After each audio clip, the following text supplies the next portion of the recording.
Oi, gente, tudo bem? A aula de hoje a gente vai falar um pouco sobre a pré-história. É o nosso primeiro assunto, é o primeiro conteúdo que se vê na matéria de história. E para a gente começar a aula, a gente já precisa começar dizendo que o próprio termo pré-história já é bastante complicado. A gente já tem que problematizar um pouco isso daí. Por quê? Bom, todo professor de história lá do ensino fundamental, tenho certeza que todos vocês já viram isso, né? O professor, nas primeiras aulas, fez no quadro aquela linha do tempo, né? Traçou aquela seta lá no quadro e falou assim: olha, a história da humanidade ela é dividida em várias eras. A gente começa ali com a Idade Antiga, a Idade Média, a Idade Moderna e a Idade Contemporânea. Essa divisão do tempo, ela é a mais aceita, é a que se costuma utilizar para organizar os estudos, né, de história. Só que, como eu disse, isso aí tem alguns problemas. Então, assim, onde é que entra a pré-história nessa linha? A pré-história está justamente fora da linha. Ela vem antes da Idade Antiga. E é por isso que se usa o termo pré-história, ou seja, aquilo que vem antes da história. Ela está fora dessa linha do tempo aí da história da humanidade. E por que que se considera, então, a pré-história como algo fora da história? Isso parte de uma visão já hoje bastante atrasada, já não é um conceito muito bem aceito, ok? Porque é o seguinte, durante muito tempo acreditava-se que as únicas fontes válidas para que se pudesse produzir história, as únicas fontes que os historiadores consideravam realmente confiáveis, eram as fontes escritas. E o que marca o início da história da humanidade é justamente a invenção da escrita. A gente está falando de algo aí que aconteceu por volta de 4.000 anos antes de Cristo, tá? Portanto, tudo aquilo que existe anteriormente à invenção da escrita é o que os historiadores do passado consideravam como pré-história. Ou seja, é algo que vem antes da história porque não havia escrita. Porque na concepção deles, só é história a partir do momento em que temos escrita. Hoje, pessoal, essa ideia, como eu disse, ela é completamente atrasada. Ela é uma ideia já bastante obsoleta, porque hoje nós sabemos que existem várias outras fontes que não necessariamente são escritas e que são igualmente importantes. A gente pode falar de imagens, fotos, vídeos, músicas, obras de arte, e quando se trata aí principalmente da pré-história, a gente tem os fósseis, a gente tem os artefatos arqueológicos, que são fontes riquíssimas e que nos dão muitas informações importantes sobre esse passado. E, portanto, hoje, pessoal, a pré-história faz parte da história, ok? A gente só continua utilizando esse termo por mera comodidade, então a gente vai continuar a falar de pré-história, ok? Mas a gente tem que ter sempre em mente de que esse termo, ele hoje é problemático. Ele tem aí um conceito por trás dele, tem uma explicação, um significado que hoje já nós não aceitamos muito bem. A gente apenas ainda continua usando por comodidade, ok? Bem, então é o seguinte, a gente costuma dividir a pré-história em três grandes fases. A gente vai começar a falar sobre a primeira etapa, essa primeira fase, que é o que nós chamamos de período paleolítico. O período paleolítico, ele é um período bastante extenso, como vocês podem ver, né? 2,5 milhões de anos antes de Cristo até 10.000 anos antes de Cristo. E o período paleolítico, pessoal, para a gente poder assim, resumir de uma forma bem tranquila, quando a gente fala dos seres humanos, da humanidade, desse período, a gente está falando de animais selvagens. Fica muito mais fácil da gente entender o que era o ser humano naquela época se a gente entender ele como um animal selvagem. Tá? Então, o que isso quer dizer na prática? Quer dizer que esse homem, assim como qualquer animal que vive na natureza, depende da natureza para sobreviver. Então, em outras palavras, ele não é capaz de produzir o seu próprio alimento, ou seja, ele não tem agricultura, ele não tem a técnica de criação de animais, ele não é capaz de se proteger construindo seus próprios abrigos, então ele vai viver em abrigos naturais. Geralmente esses abrigos naturais são as cavernas, por isso que a gente sempre lembra desses homens como homens das cavernas, né? Então eles viviam em cavernas ou então algum outro tipo de abrigo natural. Então vejam que ele vive apenas de acordo com aquilo que a natureza lhe fornece. Então ele está sujeito às forças da natureza. Esse homem ele não tem nenhuma capacidade de dominar a natureza ao seu favor. Ok? Então, a partir dessa característica, ou seja, ele é um animal selvagem que vive de acordo com as forças da natureza, isso já nos traz algumas características principais. A primeira de todas é que esse homem do período paleolítico, ele é nômade. Nômade significa que esse homem não vive em um local fixo. Ele vai migrar constantemente de um lugar para o outro, não porque ele gosta, não porque ele quer, mas porque ele precisa ir em busca da sua sobrevivência. Ele precisa buscar constantemente os recursos necessários para a sobrevivência. Seja um abrigo, seja um alimento, seja água, qualquer recurso que ele precise. E por essa razão, como ele não produz o seu próprio alimento, já que ele tem que viver da caça e da coleta, então ele tem que constantemente migrar de um lugar para o outro em busca desses recursos, ok? Além do mais, pessoal, o homem primitivo, o homem do período paleolítico, ele possui uma linguagem igualmente primitiva. O que eu quero dizer com isso? Eu quero dizer que não existe essa forma de comunicação complexa que nós temos hoje, que se dá por meio das línguas. O homem do período paleolítico ele não tem uma língua, mas ele tinha uma linguagem. E todo animal selvagem, todo animal que se encontra na natureza, tem algum tipo de linguagem também. Só a gente, por exemplo, pega o exemplo do lobo. O lobo que uiva um para o outro, né? Isso não é uma língua, mas é uma forma de linguagem, ou seja, é uma comunicação que está se dando ali. São animais selvagens, mas que se comunicam. O homem do período paleolítico é da mesma forma. Ele também tem as suas formas de comunicação, ele também tem a sua linguagem, mas ele não tem uma língua, ele não tem uma linguagem complexa como nós temos hoje. Então, como é que essa comunicação se dá? Por meio de gestos, por meio de grunhidos, e também pelas famosas pinturas rupestres. Tenho certeza que todo mundo já viu aquelas famosas pinturas pré-históricas que esses homens daquela época fizeram nas paredes das cavernas. Aquilo ali, pessoal, é uma forma de comunicação. Ali está se tentando transmitir uma mensagem. Então, é essa a linguagem primitiva que está sendo dita aí no slide, ok?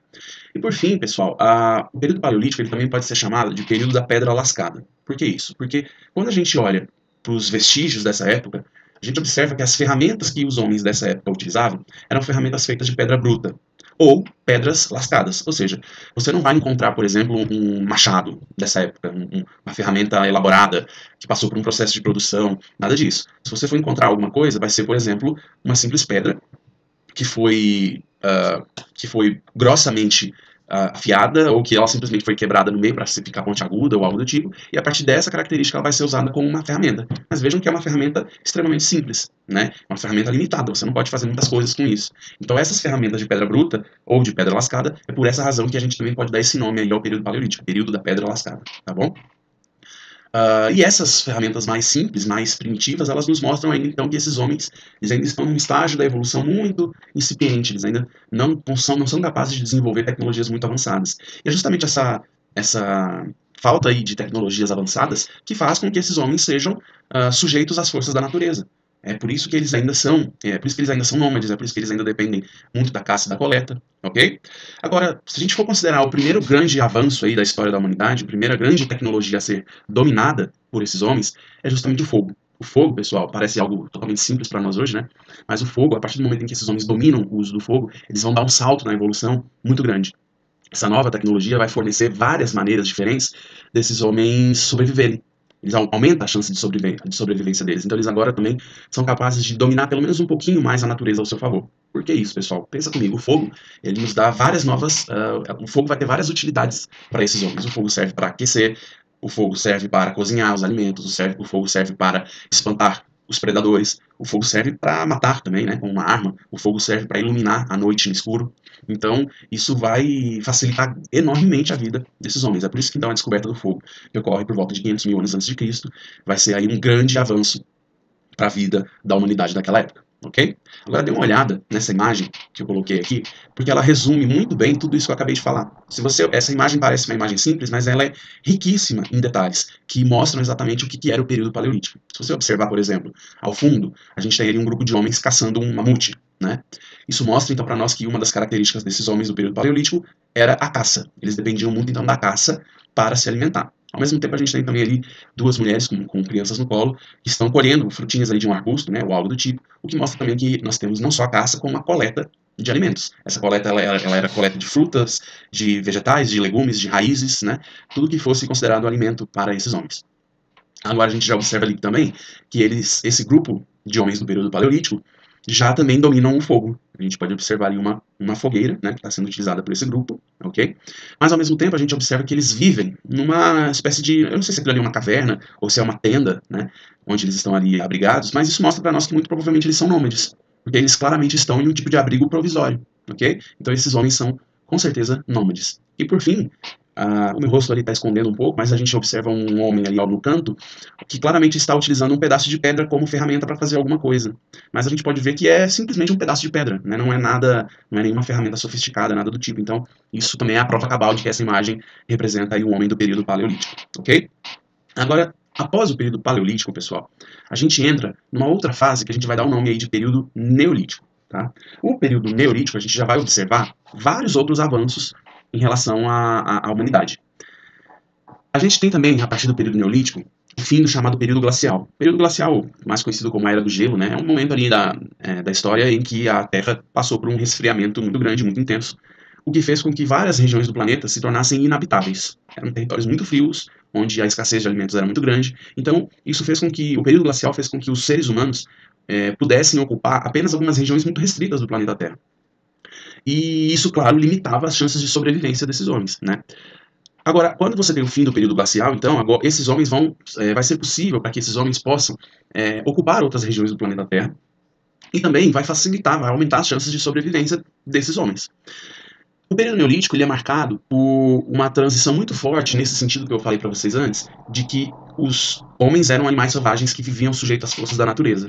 A partir do período neolítico isso vai mudar bastante, por várias razões que a gente vai ver agora. O período neolítico é o primeiro momento em que o homem passa a dominar a natureza ao seu favor. Isso é muito interessante. E como é que esse domínio ele vai se dar? O primeiro momento que isso acontece é por causa desse fenômeno que a gente vai chamar de revolução agrícola. Pessoal, isso é muito importante para a história da humanidade. A Revolução Agrícola é o momento em que os homens passam a desenvolver a agricultura. Não só a agricultura, mas também a criação de animais, a pecuária. Né? E por que isso é importante, pessoal? Porque, veja, agora que o ser humano desenvolve a agricultura, ele é capaz de produzir o seu próprio alimento. Ele não precisa mais buscar na natureza o seu alimento, ele não precisa mais ficar caçando, ele não precisa mais ficar coletando. É óbvio que essas práticas elas continuam existindo, mas agora o homem não tem apenas isso à sua disposição, ele tem a agricultura, o que vai mudar radicalmente a vida desses caras. Pensa comigo, a partir do momento então que eu tenho a agricultura, eu vou viver fixado naquela terra. Afinal de contas, se eu preciso desenvolver a terra, eu preciso viver próximo a ela. Isso faz então com que os homens deixem de ser nômades. Em outras palavras, a humanidade agora torna-se sedentária. Sedentário, pessoal, não é aquela situação em que muitos de nós ficamos, né? De ficar o dia inteiro em casa sem fazer nada, e aí a sua mãe vai lá e fala que você é um sedentário. Não. Sedentário, nesse caso, é o oposto de nômade. Ou seja, não é aquele que migra de um lugar para o outro, é aquele que vive em um local fixo. É por isso que a gente vai chamá-lo de sedentário. E veja que os homens do período neolítico, então, eles vão passar por essa sedentarização. E o que vai estimular a sedentarização? Justamente a revolução agrícola. A partir do momento em que nós temos a agricultura, esses homens vão ter motivos para se tornarem sedentários. Ok? Além do mais, pessoal, essa sedentarização ela promove o aumento das comunidades humanas. Porque quando se é nômade, quando você então vivia ali no período paleolítico, era interessante que os grupos de seres humanos fossem menores, não fossem tão grandes. É claro que sozinho também não é bom, porque sozinho na natureza as suas chances de sobrevivência são minúsculas, mas também se você tem um bando muito numeroso, isso também é complicado, porque quanto mais gente você tem no grupo, mais bocas para alimentar. Então os bandos de seres humanos do período paleolítico eram pequenos, como a gente viu naquela imagem anterior. Só que agora, no período neolítico, graças à Revolução Agrícola e à sedentarização, as comunidades humanas vão se tornando cada vez maiores. É possível que isso aconteça. Até porque também vai existir aquela lógica de que quanto mais pessoas vivendo ali naquele lugar, mais pessoas a gente vai ter para ajudar no trabalho agrícola. Então, a partir da sedentarização, a gente tem a formação das primeiras comunidades humanas, que vão dando origem ali a pequenas tribos, a pequenos clãs, e que aí a gente está colocando a sementinha do que lá na frente vai se tornar as grandes civilizações, as civilizações mais antigas da história da humanidade. E aí, pessoal, em que local do planeta essas primeiras comunidades se formaram?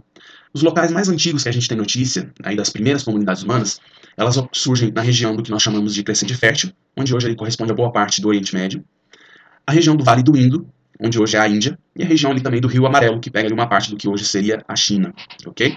E o que essas três regiões têm em comum? Por que justamente nesses lugares é que surgiram as primeiras comunidades humanas? Como eu disse, pessoal, isso está muito ligado à agricultura. E essas regiões são regiões onde a agricultura era muito favorável, era muito mais fácil de se desenvolver essa agricultura. Por quê? Justamente porque são regiões que nós temos a presença de grandes rios, e justamente próximo a esses rios, as terras costumavam ser muito mais férteis, portanto a agricultura era mais propícia nessas regiões. Então é por essa razão que as civilizações mais antigas da história da humanidade surgiram nesses lugares. E por fim, pessoal, o período neolítico, ele também pode ser chamado de período da pedra polida. O raciocínio é o mesmo que a gente falou ali em relação ao período paleolítico. No período paleolítico, as ferramentas elas eram feitas de pedra, algumas eram feitas de osso, de madeira, né? Mas as mais sofisticadas do período paleolítico eram ferramentas de pedra bruta ou de pedra lascada. Já no período neolítico, a gente vai ter ferramentas mais sofisticadas. Ainda são ferramentas feitas de pedra, não há ainda o uso de metal, mas essas pedras elas vão passar por um processo de elaboração, por um processo de refinamento, que vai tornar então pedras polidas. Então a gente pode chamar o período neolítico também de período da pedra polida, ok? E, assim como nós fizemos dali do período neolítico, vamos dar uma olhada numa imagem que resume o período neolítico. Vejam que agora a situação já é bem diferente. Primeira coisa, ali a gente já tem a construção de abrigos artificiais, né? Já tem ali as cabaninhas, né? Feitas de palha e tal. Então isso mostra para nós que esses homens já não são nômades, eles são sedentários, porque eles tiveram agora a necessidade de construir um abrigo onde eles vão viver ali permanentemente. Só que essa imagem também tem outras várias informações. Como eu disse, também é uma imagem muito rica em informações que resumem o período neolítico. Ali ao fundo, pessoal, lá no canto superior esquerdo, a gente observa que as pessoas estão praticando a agricultura. Eles estão colhendo ali provavelmente aquilo ali é trigo, né? Aquele douradinho ali são ramos de trigo, ok? Eles estão colhendo o trigo que eles mesmos plantaram. Então isso mostra pra gente uma evidência aí do que seria a Revolução Agrícola. Logo ali abaixo a gente também tem cabras, né, que estão sendo tocadas ali por uma criança. Mais ali próximo à direita a gente tem também um cercadinho com uma vaca. Então isso mostra também a criação de animais, que também foi um processo que fez parte do que nós chamamos de Revolução Agrícola. Tá? Logo ali acima, no canto superior direito, a gente tem um homem que está claramente utilizando um machado para cortar madeira. Esse machado, muito provavelmente, ele é feito de pedra. Porém, a gente está falando de uma pedra polida. Vejam que não é simplesmente um pedaço de pedra lascada, como a gente viu na imagem anterior. É uma ferramenta feita de pedra, que passou por um processo de elaboração mais sofisticado e que, portanto, se tornou uma ferramenta muito mais eficiente. Agora, além disso, a gente tem outros detalhes ali que são um pouco menores, mas que também são muito interessantes. Acima do rapaz com a ferramenta, a gente tem um rio. A gente está vendo ali que tem um córrego, né? E a presença desse córrego na imagem não é à toa, não é coincidência. Isso mostra pra gente que a presença dos rios ela era essencial para o desenvolvimento dessas comunidades. Que mais? Olha só. A gente tem também ali abaixo algumas pessoas que estão jogando os grãos que eles colheram em buracos na terra. Isso era uma forma de armazenar o alimento, pessoal. Já que a gente está falando de uma época em que não havia geladeira, né, ou nada parecido com isso, uma das formas que você tinha de conservar os alimentos era enterrando eles debaixo da terra. Isso protegia esses alimentos das intempéries, do clima, né, do calor, da chuva, protegia de outros animais que pudessem roubar esses alimentos, né? Então isso era uma forma de conservar aquela comida que seria consumida pela comunidade. E por fim, o último ponto aí que eu queria destacar que eu acho muito interessante são aqueles túmulos de pedra que estão ao fundo ali também, no centro superior da imagem. Aquilo ali são túmulos, ok? E isso mostra pra gente que esses seres humanos do período neolítico já possuem alguma noção um pouco mais complexa sobre algumas coisas. Porque se você enterra aquelas pessoas ali da sua comunidade, os seus familiares, isso nos indica que esses homens tinham noções mais complexas passando pela sua mente, como por exemplo, para onde nós vamos quando morremos? O que nós estamos fazendo aqui na vida? Por que nós estamos aqui? Será que existe algo superior a nós? Será que existe aí um Deus ou deuses que controlam o nosso destino? Esse tipo de reflexão, né, essa filosofia que se faz aí da vida, isso já mostra aí uma evolução na mente desses homens. O homem do período paleolítico, como era considerado um animal selvagem, ele não tinha esse tipo de ideia, ele não tinha esse tipo de visão de mundo, né? Então esses rituais fúnebres, né, que são evidenciados aí pelos túmulos, eles mostram pra gente também essa evolução cognitiva do ser humano que ocorre a partir do período neolítico. Por fim, pessoal, a gente vai falar da chamada Idade dos Metais. Então as três eras que existem dentro da pré-história é o período paleolítico, o período neolítico e, por fim, a Idade dos Metais. A Idade dos Metais, o nome já é bastante sugestivo, né, pessoal? Quando a gente fala desse período, qual que é aí o grande destaque em relação à humanidade? É o momento em que eles vão desenvolver a metalurgia, ou seja, eles passam a utilizar os metais. Então agora a gente não está mais falando simplesmente de ferramentas feitas de pedra ou de madeira, a gente está falando de metal. E o metal, o domínio do uso do metal vai ser de grande importância para a evolução humana. Os primeiros metais a serem utilizados, pessoal, será o cobre. Por uma simples razão, o cobre era um metal bastante abundante na natureza, se encontrava com muita facilidade, e além do mais é um metal bastante maleável, é um metal fácil de ser dobrado, ok?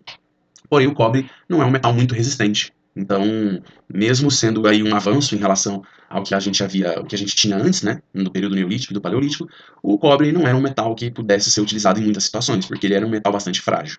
A partir disso, então, da necessidade de se aprimorar o uso dos metais, vai haver a criação do bronze. O bronze não é um metal que se encontra na natureza. O bronze é uma liga metálica que se obtém a partir da fusão de outros metais.